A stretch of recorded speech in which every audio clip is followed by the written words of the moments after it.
Attention everybody, please make your way back to your seat as we will begin. All right, everybody. So I know everyone's excited, to almost start our lunch, but we still have 3 more speakers here. So if you guys could take your seats, that would be great. So thank you for joining me again. We are now at our second segment of our 2018 journey, and this section is titled Reflections of Society. It is about the world around us, what our speakers have discovered, and how they have connected with the world around us. So, I want to open the session with our special guest all the way from LA. Professor Jung is a retired psychology professor who is an active researcher and author of 4 books on the history of the Chinese American experience in major forms of self-employment in family business such as laundries, restaurants, and grocery stores. Dr. Jung will offer powerful insights on Chinese American history untouched elsewhere. I've actually heard him speak once, and he has a very informative and entertaining style. I think we are all in a treat to learn about what it's like to grow up Chinese in the American South from a very passionate advocate. So please welcome Dr. Jung and how he invented himself as a Chinese American historian.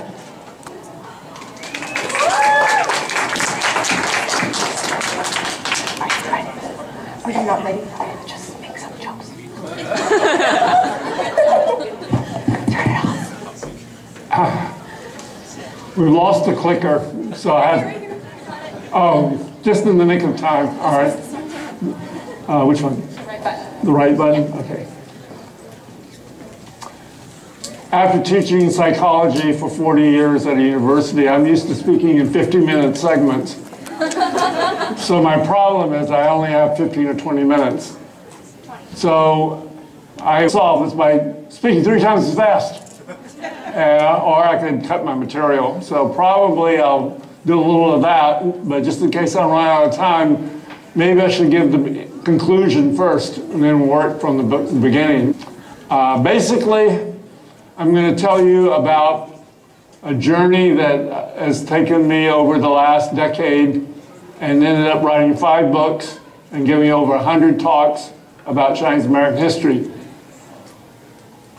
This is something I really could not have imagined when I retired from teaching psychology. I was not going to sit in my rocking chair, but at the same time, I really did not think I would be doing books on Chinese American history.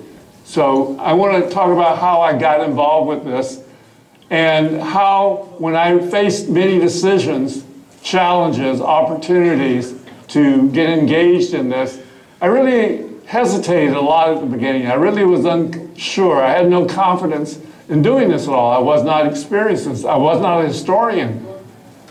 And what I found over the period of time was, looking retrospectively, was that the reason I was able to move ahead, I basically followed the advice of the famous Hall of Fame catcher for the New York Yankees, Yogi Berra, who said famously, if you find a fork in the road, take it. Which I interpreted as meaning that don't question the fact that there is this challenge or this opportunity. Take it and see where it takes you. And I think that's, if I had to say one principle guiding strategy, that was probably what I ended up using. Now, as a little bit of background, my parents were immigrants from China in the 1920s, and they operated a laundry in Macon, Georgia. The laundry is in the building next to the large building.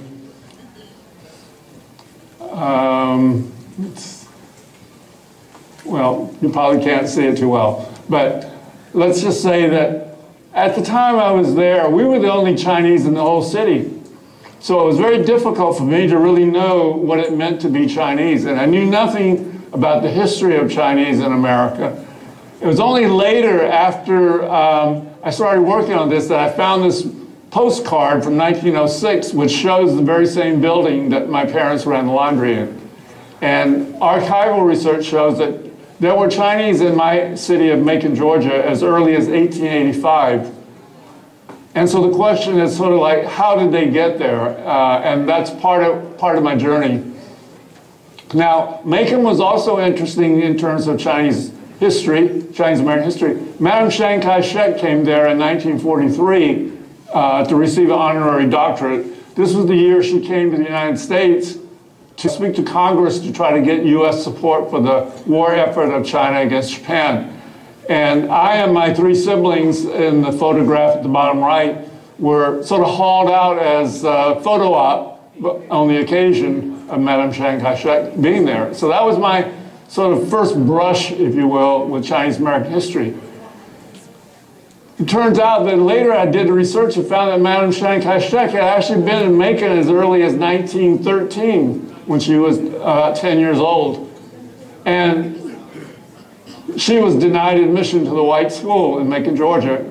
So that's a twist of irony that 33 years later, she would come back and they would have a parade for her and give her all this acclaim.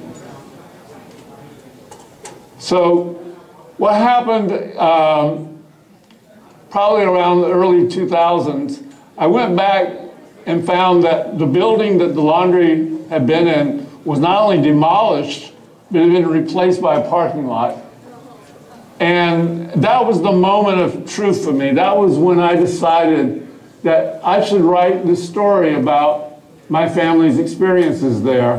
A book that was called Southern Fried Rice. That was my first book. And I really probably wouldn't have done it if I hadn't gone back and seen that the building had been torn down. It was just, I mean, it was inevitable, it's progress. But nonetheless, I kind of felt some sort of personal affront, if you will.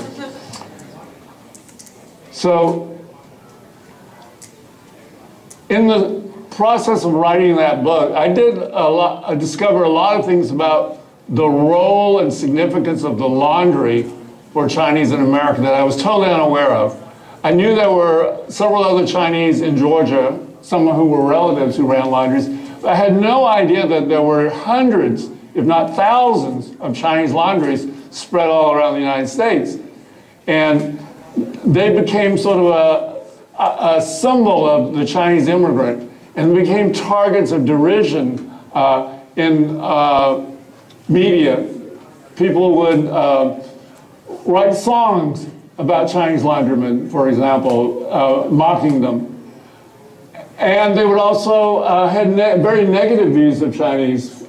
They were seen as predators, that white women would be the targets of them, occasioned by an actual case in New York City in the early 1900s, where a white missionary woman who was teaching English to Chinese in Chinatown was found murdered and stuffed in a steamer trunk found in the apartment where a Chinese laundryman lived. So that gave occasion to this generalization that all Chinese laundrymen were dangerous to white women. And when there became a move to try to, expel Chinese from the country. The laundryman, again, was used as a symbol, like go back to China. The Chinese must go. They became a threat to white labor. Now, what was interesting in hindsight was, and this was an observation made in a white laundry journal periodical, that curiously, there were no laundries in China, not of the sort in the United States. So why did all these Chinese laundrymen, Chinese who came as immigrants to the United States, why did they end up doing laundries? Given that they had no experience doing that. And part of it was the fact that they were prohibited from doing, entering many kinds of businesses and manufacturing. And so by default, the Chinese were allowed to do laundries. And so all of that led to questions that led to, in a sense, a prequel to Southern Fried Rice, a book that I never really intended to write initially, but because I realized the significance of the laundry, which had been really understated and just sort of made fun of, that it was really important to document how Chinese got into laundries and what the life experiences of those laundrymen and their families were like. So I have to realize several things were going on in the 1860s. There was the emancipation, the end of slavery in 1865. And in 1869, there was the completion of the Transcontinental Railroad. And both of these things had significance for Chinese in the sense that there were a lot of unemployed Chinese. There was a need for Chinese in the South perceived by white plantation owners. So they wanted to bring Chinese to the South to replace the slaves who had been freed. And many of them went to the Mississippi Delta, and the families almost universally, almost all of them, operated small mom and pop grocery stores in little towns up and down the Mississippi Delta. So this led me to discover this community because I was giving a talk actually in Los Angeles about fried rice. And one of the people in the audience, the late Roland Chow, who's pictured with me, who was a native of Greenville, Mississippi, and grew up in a Chinese grocery store, encouraged me to consider writing a book about this. And he introduced me to a lot of people who grew up in the Delta. And so that led to this book that it was really never on my radar. I didn't even know about the Mississippi Chinese, but once I got the opportunity to meet these people, I became intrigued by their unusual story. And it's a unique Chinese community, very different from those that say in California, San Francisco, New York, Chicago. And it's a very close-knit community. Many of these people actually now have retired and moved to the Bay Area or LA or Houston and places like that. Then when I thought I'd run out of things to write about, I was giving a talk again about one of my books, and just totally out of the blue, there was a guy in the audience who had run Chinese restaurants.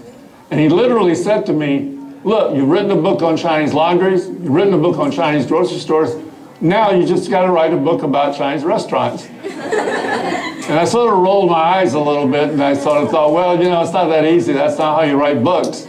But it led me to do some research, and I became fascinated by that. I met a lot of people who had grown up in Chinese restaurants, and they were the ones who informed me about what the life experience was like. And so that led to the book Sweet and Sour, Life in Chinese Family Restaurants. Now, we have to remember that even though Chinese restaurants are extremely popular and ubiquitous now, that when they first started, they were mainly for Chinese only. These were places where the Chinese men, because they were mostly bachelors in those early days, many of them did not have families, so they had to find a place to eat. So they had these little small cafes where they would hang out. I call this the predecessor of Starbucks. This was the Chinese immigrant hangout place where these people kind of thing that appealed to American palates. So what turned the tide, also there were a lot of negative views among white people, like what would you get to eat in a Chinese restaurant? Maybe they would serve dogs and so forth. as lampooned by this cartoon in a newspaper. So what turned the tide was, interestingly, chop suey. A diplomat from probably, but even more so back in those days, opium dens, gambling, prostitution, and so forth. So you had to be brave to want to go to Chinatown. So they would go in groups to Chinatown to test out chop suey. And then that fad really promoted the development of the Chinese restaurant business. So what are some of the lessons that I've learned from this journey of writing these books? I've encountered incredible serendipitous experiences, too numerous to count. And thinking back about this a couple of years ago, I realized that that story in itself was worth a book. So I wrote this book, which sort of describes all these adventures. And I'll just give you a sample of some of them. Early on in my career, I was in Atlanta giving a talk, and I was invited to give a keynote address at the Who's Who among Asian Americans in Georgia. This was a total surprise to me that I would even be on the radar for these people. And I thought, should I really do this? You know, and then I thought, why not? You know, this is something that I should feel challenged by. So I went and thought about it, and I said, yeah, I think I know exactly what I want to say. And so that was one powerful experience. I've been on a lot of television interviews, one in the Bay Area, and again, that was something that I was a little intimidated about at first, and I was a little worried about, and I knew I only had 8.5 minutes, so I spoke really fast, and I crammed in 15 minutes worth of my story. I was invited to, by Hong Kong television. They sent a film crew over and escorted me to several cities to interview Chinese who were running restaurants and who were running laundries. And so they made a documentary that's on RTHK television. And then a dance company, modern dance company, H.T. Chen Company in New York, was inspired by my books, Chopsticks in the Land of Cotton, about the Mississippi Chinese. And so they developed a dance that was a tribute to the Chinese in the South.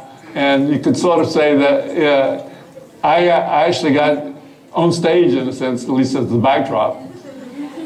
I had to hang out with the Fung brothers. If you don't know the Fung brothers, you should investigate them. They're the funniest, smartest, wittiest foodies that I know. So I got to meet their family and hang out with them. And then recently I got an award from the Chinese Historical Society for being a storyteller. So those are some things that I found worthwhile experiences and you know, led to that book. Now, writing the books is hard, but actually much harder is selling the book. So I had to learn how to do certain things with, you know, the modern media, you know, Facebook, Twitter, YouTube, creating videos and so forth, just to sort of, because I'm a one-person marketer. I mean, I don't have anything else. So I write, I edit, I produce, I market and the like. And then I created separate websites for each of my books because since then I've found a lot of really other interesting material that I was unaware of when I wrote my book. So this is a way of sort of like updating what was going on. And as I said, I've given a lot of book talks. And this is probably one of the most rewarding parts of this career because I get to actually meet people and talk to them. One thing that I didn't realize when I started doing this was that affirmation was important. I would go and give a talk to, say, 100 people who had all grown up in a Chinese laundry or a Chinese restaurant. And they all loved my talks. And then I thought, well, why is this so exciting for them? I'm not telling them anything they don't already know. And then I kind of stopped and thought, well, it's because it's affirmation. People are happy that someone is recognizing the journeys and the experiences that they encountered in their lives in America. So, and of course, Amazon is the mighty marketer of books and stuff. So I learned that was very useful. So, but most importantly, probably, or not most importantly, but importantly, I discovered that not much has changed in terms of school curriculum about Chinese American history. When I was growing up, if there was any mention at all, it was that Chinese worked on the railroad, and that was it. Textbooks now, in schools really don't even address, just scratch the surface of Chinese American history. So one of my goals is, in writing these and giving these talks, is to make more people aware of this history and the value that it has for their understanding of how they're going to be perceived, even though they may not feel connected with it now. Chinese Americans have come a long way. They have been able to break through many fields that were previously denied to them. And they're not just in professions of science and technology, they're also in entertainment and sports and so forth. So this is really quite significant. But we're not necessarily in a post-Ching Chong era, even though there's all that success. How many of you have received this experience of where do you really come from? I think most Asian Americans resonate to that. Well, how did you learn to speak English so well, even though you grew up in the United States? So, and a vivid example of this was in 1998 when Michelle Kwan did not make the Olympics. She was second place or something. So the headline said, "American beats out Kwan." Michelle Kwan, who was born in Torrance, California. So if she's not American, what is she? So these are just subtle little things that show that Chinese, even though they've achieved significantly, are still sort of forever foreign to some extent. Now, reflecting on this introspectively, I was stunned to discover, someone at one of my talks asked me, how do you, what's your Chinese name? How do you write your Chinese name? Well, I had learned that as a child, but I had since forgotten, so I was a little embarrassed. So now I carry it with me everywhere. And so I emailed it to her, and then she wrote back and said, "Oh, your name is part of a famous Chinese proverb." And I was really intrigued by that. I didn't know that at all. And so the highlighted part of my name corresponds with the part of a proverb, which most Chinese from China know, because as soon as I show it to them, they know. It's when you drink water, remember the source. And I thought how ironic or prescient that naming was, because that's essentially what I've been doing during this decade, is sort of trying to live up to my name. So my passion now is to continue to explore and communicate this history, because even though we sometimes think history is just the past, it's never really past. It's still there. There's still a residue of that. So no matter how accomplished you are, the general public is still going to have this image of the Chinese that has existed for decades, and it's very difficult for it to be erased. So that's one reason why it's important for you to know this history. Thank you very much.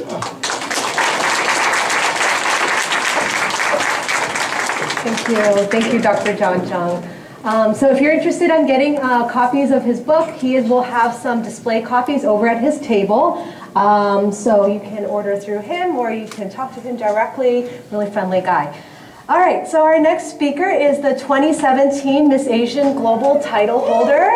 She's also my pageant sister, and she's going to be sharing a story that a lot of people don't know on her side of storytelling. So life for her was not always glamour shots and pageants for this young lady. She had to go through some trials and tribulations in her life. So I'm excited to introduce Trisha Bantigue, who will be sharing to us her story to us for a time in public about how she made transition from being a victim to gaining survival skills and ultimately thriving in life. So please join me in welcoming Trisha Bantigue.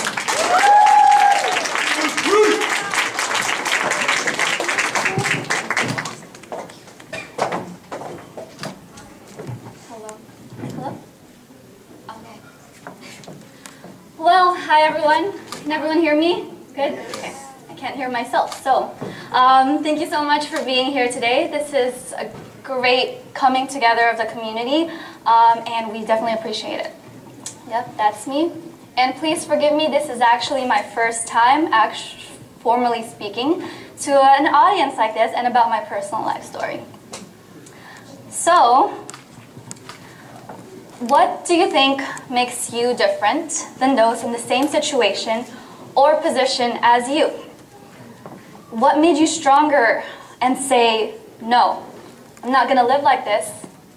I'm going to be better, and I'm going to make something out of myself?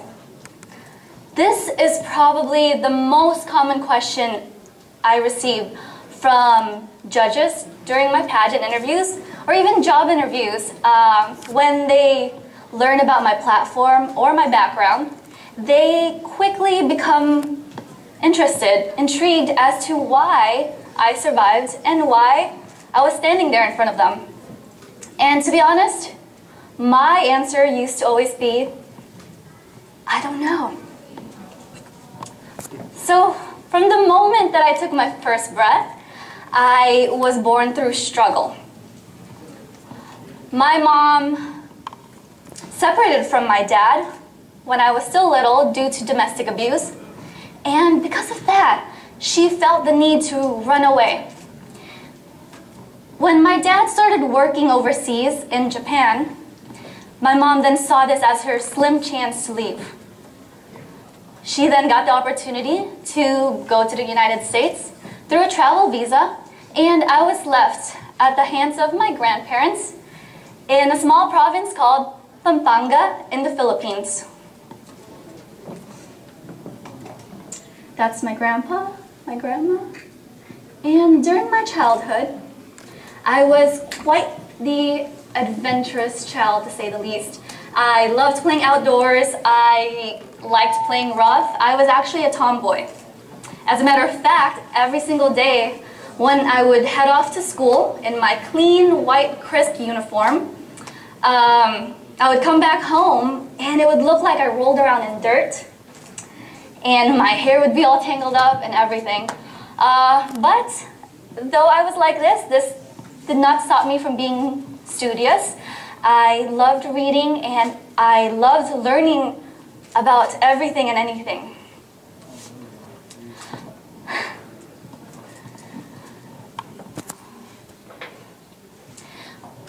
When I was about 8 years old,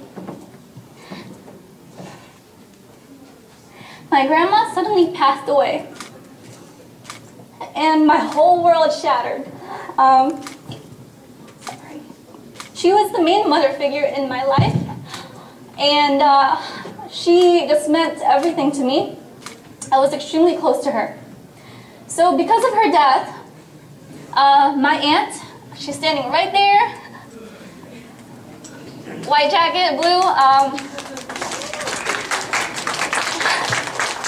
she then had to step up to the plate and take on the responsibility of raising me. And through this horrible tragedy, we grew together and we learned how to be strong for one another. Soon after this loss, my mom petitioned me to go to the US. This was my last day in the Philippines with my mom, my grandma, my aunt, and my uncle, and my grandma. And at 10 years old, I immigrated to the United States of America, and I started my new life in Las Vegas, Nevada, with a new family and a mom that I barely remember. Now, you know, this, I assume, is a typical experience for most children immigrants. I felt immensely overwhelmed and homesick at first. In fact, I cried a lot in the beginning, but then I quickly assimilated into the American way of life. I had no problems with school, making friends, blending in. In fact, I even accomplished a couple of academic milestones here and there, like this one. Yes, I'm very good at spelling. And the only real problem was at home. So the mom that I've been waiting, dying to meet my whole life, seemed a bit distant and cold. It didn't seem right, and something was definitely wrong. Eventually, I found out about my mom's gambling addiction and how it was spiraling out of control. Some of you can relate to this, like our speaker earlier. So basically, it's just like any other substance addiction, right? It was taking over her life, our lives. It affected our relationship, her relationship with my stepdad, her ability to work, her ability to be a mom, her mental and emotional health. It was just downright ugly.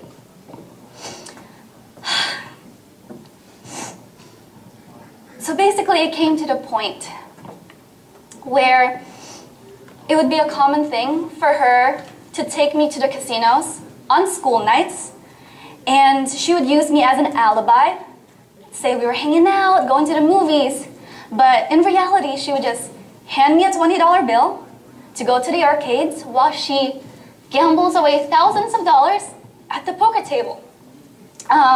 When my $20 bill would run out, would try to call her and there'd be no answer. So I was left with no choice but to head on over to the bathroom, take a nap at one of the stalls, and wait for her. Until she'd come for me, we leave, go home, and this just became the norm. So this was my life with her. It actually came to the point where my new family broke up, and my brother lived with my stepdad and I lived with my mom. While in high school, I was extremely focused and dedicated on my academics and extracurriculars. I continuously strived to get straight A's, to get various awards, leadership positions, internships, scholarships, everything, right? And I even decided to take on a part-time job at McDonald's and Best Buy. Yes, chicken nuggets are made out of real chicken. So I figured since I was allowed to work now, I could help out my mom with the bills, right? And maybe she'd be more responsible if she saw that I was being responsible. And maybe our evictions would lessen. But no, it barely helped, actually. I would hand her the money, and it would just disappear right into the casinos. And I was working tirelessly day and night, school and work. Our fights happened more often, and our relationship grew more distant. One fight actually got so bad that I felt scared enough to call 911. And to my shocking dismay, after hearing both of our stories, the cops then handcuffed me instead of my mom and put me in the back of a cop car. I was really confused at this point, as you can tell. I was 16. And apparently in the state of Nevada, parents are allowed to discipline their children as long as they don't leave any lasting marks, and minors were not allowed to touch their parents, even in the case of self-defense. So, you know, long story short, the state of Nevada pretty much sides with the parents no matter what the situation is. So, off I go to juvie, and I experienced the longest 23 hours of my life. This is the paper. Surprised that I still have it. Just keep it for, you know, memories, right? And I guess inside that cold, blank jail cell, that's when I finally decided to be a survivor instead of a victim.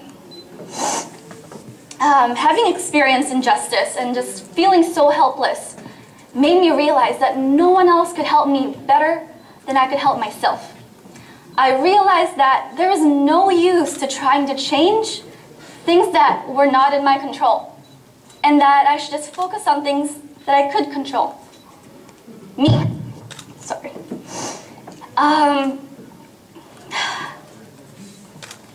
And basically, I just needed to light this fire within myself to help me persevere through paving the path to changing my life. And so that's when I decided to emancipate myself, move out of state, attend UC Berkeley, and do the things that I love most, like pageantry and modeling. So, okay. I guess the main point that I want to come across to all of you today is that we are all victims of various tragedies in life. It may be small or drastic. Regardless, we all experience being victimized in some aspects sometime in our lives, right? It can be bullying, domestic abuse, substance addiction, poverty, injustice, etc. We're all battling our own demons, and I know that personally. So that is why I wanted to let you know that this is a process and that you don't have to stay a victim. So there's actually this process called From Victim to Survivor to Thriver that I wanted to share with you all, and I hope it can help you withstand whatever you're going through.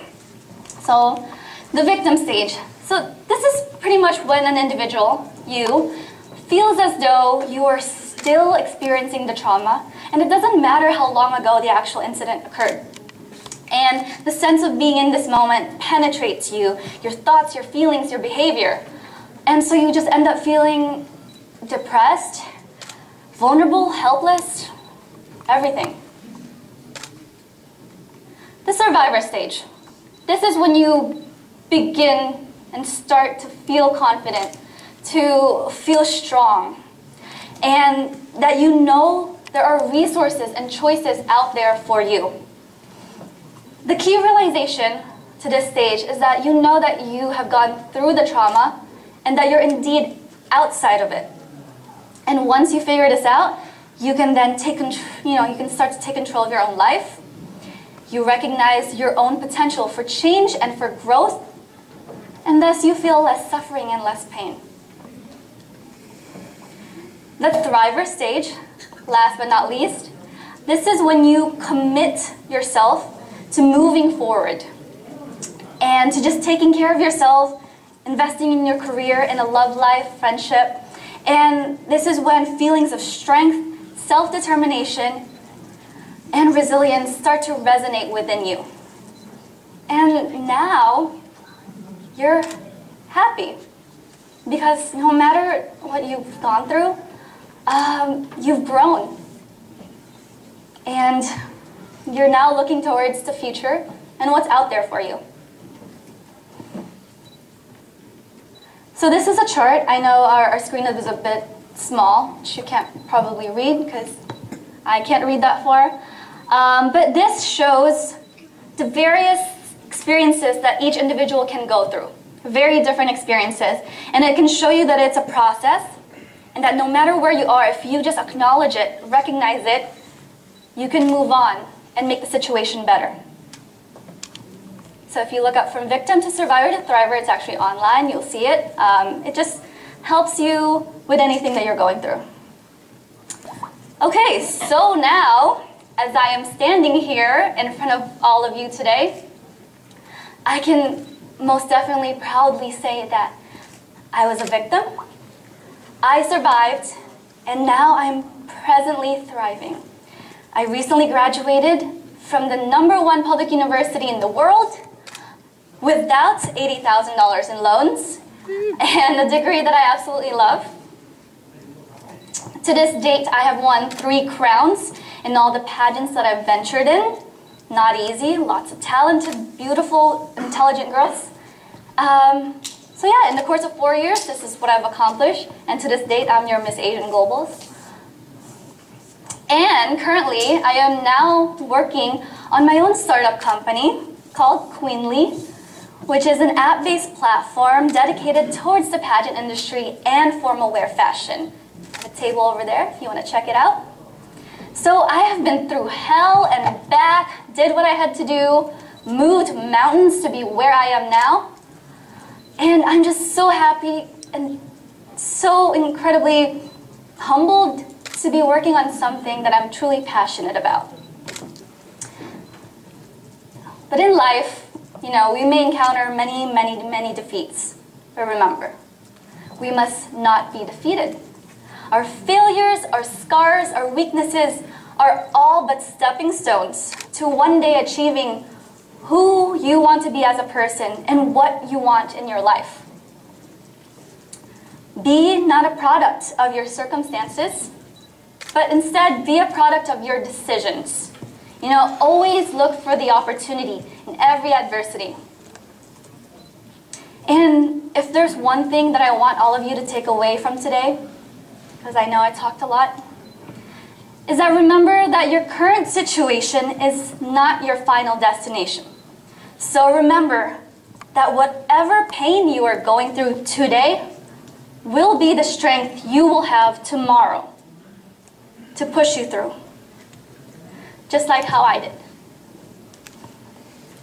And lastly, please be patient. Be patient enough to accept the things that you cannot control, but be brave enough to change the things that you can, and be strong enough to find that light inside of you to help you go from a victim to a survivor and to a thriver. Thank you so much, everybody.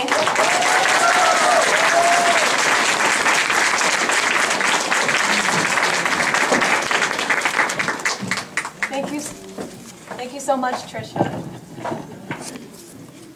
Thank you so much, Trisha. Really exciting to hear that story in person. So this brings us to our last speaker of the segment of Our World. She's also another one of my pageant sisters. Her name is Samantha Mui, our 2017 Miss Congeniality. So she's one of the sweetest, most sincere, what you see is what you get, heart on her sleeve. So we were able to put together a clip from Check Please, a local TV food show, and you will see why Samantha Mui is one of my favorite local celebrities in the Bay Area in the world of culinary cuisine, and how her connection with food helped her connect with all the other cultures in the world, figure out who she is, stay grounded, and of course tied to what was most important in her life. So without further ado, the video. And what about you, Sam? Well, for starters, I had the OVO crab cakes, and I really enjoyed it for the reason that they actually use real lumps of crab meat. Wow. And what I really enjoyed the most was their sun-dried tomato aioli. It just hit the right spot as a starter. And then later for entrees, I had the OVO macaroni and cheese. Hey. And I can tell you, first of all, the presentation is beautiful. It comes in a black cast iron casserole dish, and then they had a white cheddar sauce, and I was not expecting the bacon in it. The bacon that was laced through it, it was rendered, and it was crispy and smoky. I mean, I'm not a big macaroni and cheese fan, but I will go back there just for macaroni and cheese. But one of the things that I found really entertaining there, it was Tavern Tuesday. And on Tavern Tuesday, they have unlimited meat tacos for $2, $5 margaritas. There was a DJ in the middle of the floor, and it was karaoke night. Yes, it was karaoke night. Karaoke tacos and margaritas. Yes. Be rhythm. Yes, and it was R&B music. It was nostalgic. It brought me back to my middle school gymnasium at the school dance, and I couldn't stop moving my shoulders because everyone wants to go back to that. Don't we all want to go back? Well, for her, it wasn't very long ago. Right. Your favorite part of. As you guys can see, very personable, very positive. So please welcome Samantha Mui.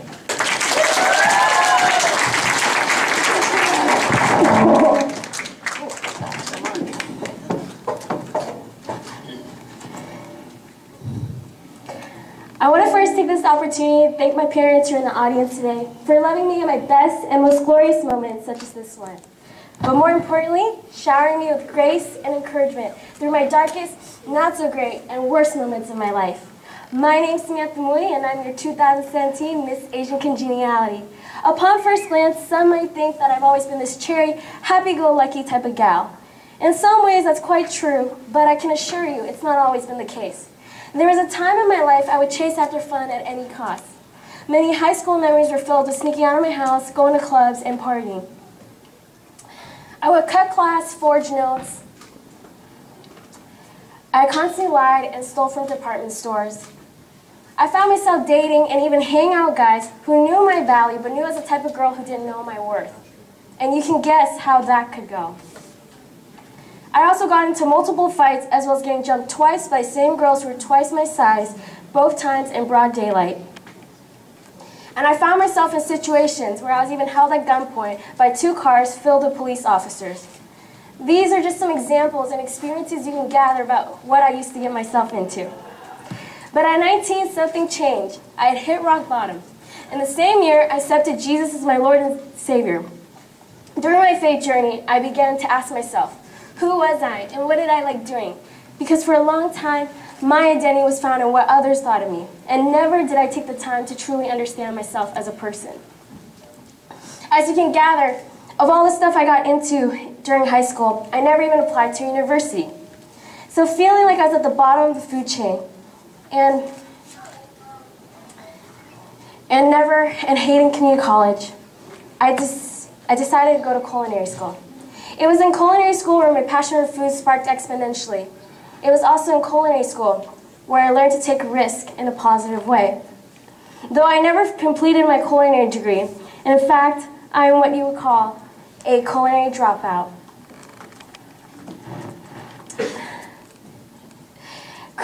Culinary school was a very critical point in my life because it was the place where I gained my confidence to eventually go back to community college. And today, I'm going to share with you 4 life lessons I learned about how a little hope goes a long way. The first lesson is the power of simply just asking. The second is the importance of inviting others to invest in your growth. The third, don't run away from the known, but run into the known. And lastly, if one door closes, a dozen doors can still open. Growing up, I was an odd child. I was often fascinated with watching cooking shows like it was the greatest thing since sliced bread. I would fall in love with these charismatic chefs and their ability to make the most magnificent things out of the rawest ingredients. So at a young age, I told myself, one day I'm going to be on a cooking show. And surprisingly, one day I found out that the cooking show was on our campus prepping to shoot a show for that weekend. It was so clear to me in my head that this was my chance. So this was towards the end of our classroom when we were cleaning up the kitchen when I heard the news. I immediately asked my instructors if I could go clean the windows in the back. So I grabbed the glass window cleaner and started running outside of my classroom. And when I found a crew of unfamiliar faces and unfamiliar equipment, I dropped the glass cleaner. Imagine this, a wide-eyed, excited young lady wearing a chef outfit that was 2 sizes too big for her, asking if she could be on the show. Now, you can imagine how it was for the other side when they were probably thinking, is this chick crazy? After a few minutes talking to them, the producer paused and said, shooting will take place at noon. Could you be there on time? Oh my gosh, I was so shocked. I was so excited. I remember just skipping back to my class, feeling like I was on cloud 9, thinking, what in the world just happened? And then it dawned on me. This was an opportunity that was never for me to take. In fact, this was an opportunity that should have never been afforded to me. But because I asked, I was in. But most importantly, what I learned through this lesson is that you don't have to be the best or the brightest. You just have to have the courage to ask, and you never know what might just happen. So this is a photo of me on the show Chinese Food Made Easy. And eventually, I thought, if I could apply myself in the same way I did in culinary school, couldn't I also do the same in community college? So I decided to return back to community college. Reality hit as I placed in the lowest English and math classes. And when I say low, it was low.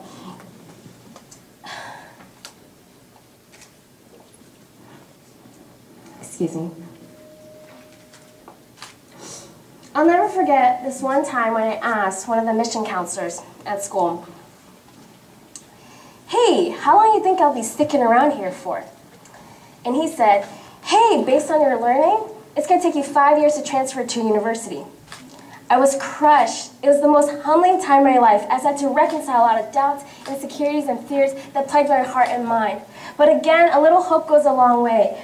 I remember there's this little inside voice inside of me that just said, Sam, you got this, it's different this time. And with that, I remembered applying myself like I never did before. I completely utilized all my English and math tutoring sessions.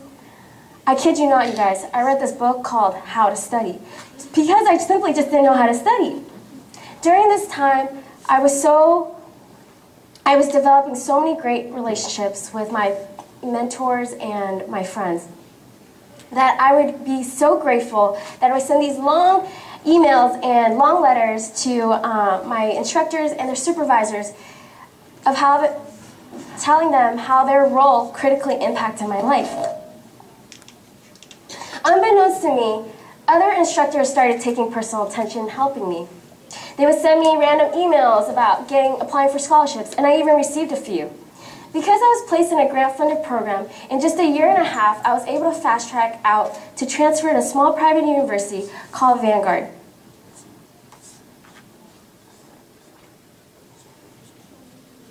But I'll never forget Tom. Tom was one of the college mentors that was provided to me through the grant-funded program. He was also one of the first ones to believe in my potential, and he's also the reason why I changed my university major. He gave me the most valuable piece of advice when he said, "Sam, pick a major based on the skills you want to build upon. Don't pick a major based on the job you're trying to land." And I knew instantly I wanted to become a communication major because deep down inside my bones, I knew I was a storyteller. So in a sense, me standing before you today, sharing my story on this platform is a birth of a dream that's conceived 6 years ago. But before I left, I asked Tom if he could write me a recommendation letter. And I had no idea this is how he really felt about me. So in short, I'm going to share with you this paragraph today. And I'll read this to you. Miss Mui has heart, I assure you. The qualities that make her unique indicate her commitment to locating purpose and contentment in her life, both personally and professionally. That she is able to draw on her spirituality for self-understanding, humility, and strength is a testament to her character, as well as her ability to respond to life's challenges with grace. What you will soon discover is that Miss Mui is not your typical college student. Her heart is on fire, her mind is inquisitive, and her choices are deliberate. Life has made her more compassionate, more purposeful, and more of her real self.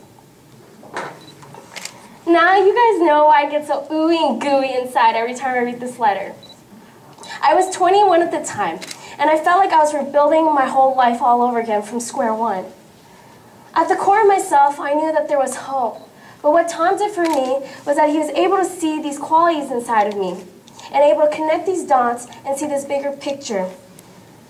And that moment, what he did for me was that he's able to dream for me when I couldn't dream for myself just yet.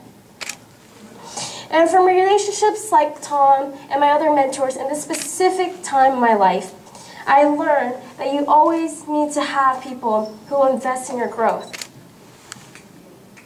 Well, 2 years fast forward, 2 months before graduating from Vanguard, I finally felt settled in Orange County. At the time, I had a relationship there, and I had a girlfriend who talked about getting an apartment together. The only problem was I needed to secure a job if I wanted to stay. So I went to a job fair on my college campus. And that's when I heard this opportunity to go get a graduate degree while working, living, and studying abroad in China for a year. I didn't think too much of it and I applied. And a month later, I got my acceptance package. And then I got terrified, as I realized I had never lived anywhere outside of California. But again, there's this hinting curiosity inside of me. It wasn't so much that I wander less, want to travel the world and see the seven seas like you adventurous people out there, but it was more of this excitement of what a year in the unknown environment could do for my own personal growth and development. And just like that, in August 2015, I left to China. My first month in Shanghai was brutal. I had a hard time finding a place with my budget as an English teacher. I lived off $50 US because I miscalculated my first paycheck. I was afraid to cross the street because pedestrians never had the right of the way. I remember that I ate too much street food and I would get sick. And I was mortified the first time I saw a squatting toilet for the first time, and I thought my little tush was going to fall into the hole. I didn't know that having toilet paper in a public bathroom was a luxury. And I knew every store owner and service person I encountered was taking advantage of my naiveness and my inability to speak the language. But nevertheless, I told myself to make the best out of everything. And despite all the changes and rapid changes, I made the best out of it. And I had a calm and a positive attitude. And once I got adjusted, I was thriving. I would start getting lost less. I learned this really cool trick that if you want to cross the street in Asia, you need to find two locals to sandwich yourself between, so that when you're crossing the street, cars will tend to yield to a cluster of people rather than just an individual. And halfway through my experience in being in China, I somehow picked up the Mandarin language. And I remember when I would go out with my American classmates, they would ask me to actually translate. And once I learned where to get the best groceries, I started to make the foods I actually wanted to eat. This eventually inspired me to start my own food blog, the Tilly series, in which I document my experiences in China and as well as my experiences. And through this experience, I learned living in a foreign country, sometimes you just have to run into the known and not to run away from it, because in the unknown is where the richest experiences lies. And so I just want to show you some of these photos. That's the purple kitchen I cooked all my food in my blog that year. And this dog right here, this is actually really interesting. So I found this dog in front of an auto trade show, and I randomly just brought him home to my apartment, and then realized I made the biggest mistake ever. And so then a few months later, after I weaned him, I arranged for him to go back to Southern California. So now this dog is soaking up the sun in SoCal and living the American dream.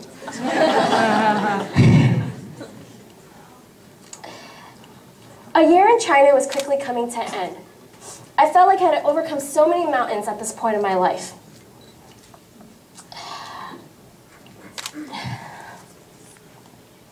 I felt like I was at my peak. I had a relationship back at home waiting for me. My friends and family were cheering for me halfway across the world. And I was just about to finish my thesis. Everything seemed to be at my fingertips. So it seemed. A few months before coming back home, I lost the relationship, and it threw my life's plan in a whole different course. I went from living in a trendy, lofty apartment, moving back into my parents' home. Job hunting was harsh. On my resume, it showed that I was a jack of all trades, but really a master of none. I remember going to social gatherings and feeling awkward, timid, and shy, and I just couldn't come out of my shell. But more than anything, I realized I became afraid of new opportunities. Nevertheless, I kept persisting, trying to make the best out of everything. I got my first grown-up job working and managing an upscale restaurant. And there's something about restaurant business that I'll never quite fall out of love with. But I dove my head in first, and it took a toll on me. At one point, I worked 11 days straight. High turnover rates were rampant, and I felt like I was at the mercies of all the employees. And if you're in the service industry and in the Bay Area, you know that these problems do exist. There were many nights after closing out for dinner and finishing all the paperwork, I would go into the back of the kitchen and start cleaning these big pots and pans and piles of dishes. And this happened for 2 months. Needless to say, I got burnt out, and I felt like my only option was to resign, leaving me even more feelings of defeat. It was the first time I learned that even if you put your whole heart into something, it may not always pay off. I had a few months of employment, and I lost all ambition, seriously. I lounged in the same gross pajamas I wore the week before. I wrote in my journals entries, and they were all depressing. And I suddenly felt so small. But again, a little hope goes a long way, because I kept telling myself that this was a phase and that I would see the light at the end of the tunnel very, very soon. Though I didn't feel it, I knew it, and I knew that whatever thing I was going through, it was going to refine me for the next stage of my life. While I was going through depression, or entering into depression, I started to write a list of things I wanted to accomplish in the year 2017. This included applying for the Miss Asia Global pageant. But when I was accepted, I felt it was the hugest inconvenience because my depression wasn't getting any better, it was only getting worse. And I knew if I was about to be judged on stage for many external factors and I was crumbling on the inside, it was going to be a recipe for a disaster. That's when I knew I needed help and fast.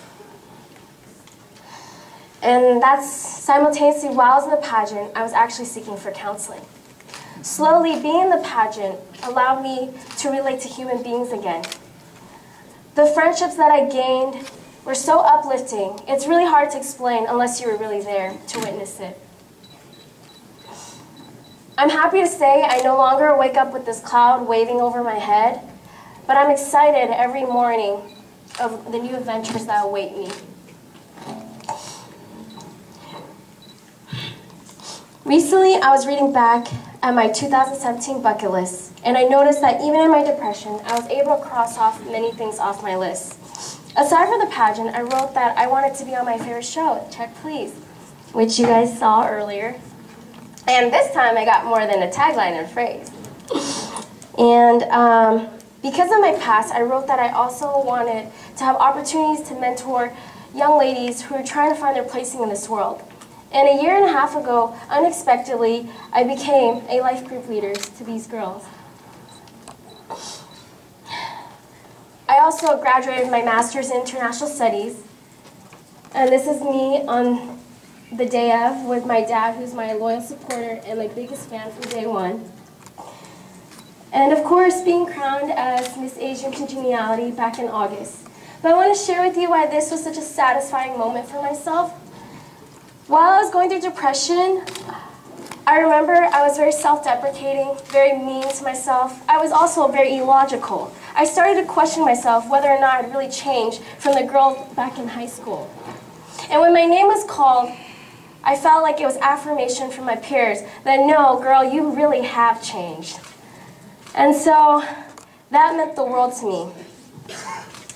As for my own reflections, I've come to learn that human beings have the capacity to do anything under the sun, whether it's to do good or to do bad in this society. Take my life, for example. With my track record, my life outcome is quite unexpected. But it's so clear to me that I didn't get here based on self-reliance, but it was this assurance that the God who created me can make all things impossible possible for my life. When I was younger, I would take risks for the sake of fun and games. What I've come to realize is risks that are truly worth taking most often aligns with your deepest convictions. I thank my parents in the beginning of my speech because I was a menace to society. Imagine what life was for them when the menace lived under their roof for so many years. Through every ups and downs, every phase I ever gave them, every disappointment I ever left them, they always still chose to speak hope to me, as if I were already this woman they always knew I could be. And in return, it's taught me that in life, it's not how we fall, but it's how we get back up that truly matters. Thank you.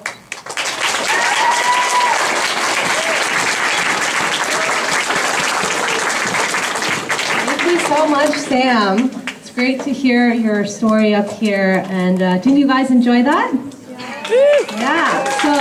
So that's a wrap for our second session. So I just want to special thank our three speakers again, Dr. Jung, Trisha Bantigue, and Samantha Mui. So let's give them one last round of applause. So I'm sure everybody is hungry right now and ready to break for lunch. We are about that time. So yes, we're going to call one more round of raffle tickets up. We're going to sell some raffle tickets. Katie's friends. So make sure you guys get raffle tickets. We have some amazing prizes today. And I'd like to call up, since we have everyone here, all the speakers, all 12 speakers, please come up to the stage for a group photo. And I'll see you guys back here in 1 hour. Thank you so much.